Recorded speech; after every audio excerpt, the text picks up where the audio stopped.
നിങ്ങൾക്ക് എല്ലാവർക്കും അറിയാവുന്ന കഥയായിരിക്കും അല്ലേ, ഭഗവാൻ ഈ പഴത്തൊലി കഴിച്ച കഥ അല്ലേ. ദൂതിന് പോയി ഭഗവാൻ, ഇത് മഹാഭാരതത്തിലൊന്നുമില്ലാട്ടോ. ഭഗവാൻ ദൂതിന് പോയ സമയത്ത് ദുര്യോധനൻ പറഞ്ഞു അത്ര, ഇന്ന് വേണമെങ്കിൽ അങ്ങേക്ക് ഊണ് എന്റെ കൂടെ ആവാന്നാ പറഞ്ഞത്. ഗുരുവായൂരപ്പനോട് അങ്ങേക്ക് താല്പര്യം ഉണ്ടെങ്കിൽ അങ്ങേക്ക് എന്റെ കൂടെ ഊണ് കഴിക്കാന്ന്. ഞാൻ നിങ്ങളുടെ വീട്ടിലേക്ക് വരുമ്പോൾ നിങ്ങൾ അങ്ങനെ പറഞ്ഞാൽ എന്റെ അവസ്ഥകൾ ആലോചിച്ച് നോക്കൂ. നിങ്ങൾക്ക് വേണമെങ്കിൽ ഇവിടുന്ന് കഴിച്ചിട്ട് പൊക്കോട്ടോ വന്നു. ഭഗവാൻ അവിടെ തങ്ങുന്നില്ല, അദ്ദേഹം പോകുന്നത് വിതുരന്റെ വീട്ടിലേക്കാണ്.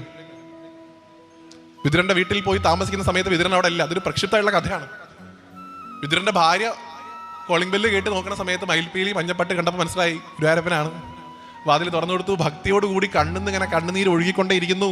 ആട്ടുതട്ടിൽ കൊണ്ടേ ഇരുത്തി ഭഗവാന്റെ കാലുകൾ കഴുകി കൊടുക്കുന്നു, ഭഗവാനെ സ്മരിക്കുന്നു, ഭഗവാന്റെ നാമങ്ങൾ ചൊല്ലുന്നു. ഭഗവാൻ ഈ ഭക്തി കണ്ടിട്ട് അങ്ങോട്ട് സഹിക്കുന്നില്ല, ഭഗവാനും കരയാൻ തുടങ്ങി.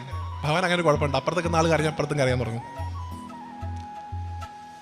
അയ്യോ, ഞാൻ ഭഗവാൻ ഒന്നും കഴിക്കാൻ തന്നില്ലല്ലോ, എന്റെ ഭഗവാൻ വിശന്നിട്ടല്ലേ വരണമെന്ന് പറഞ്ഞിട്ട് ഓടിപ്പോയി കുറെ പഴമൊക്കെ എടുത്തിട്ട്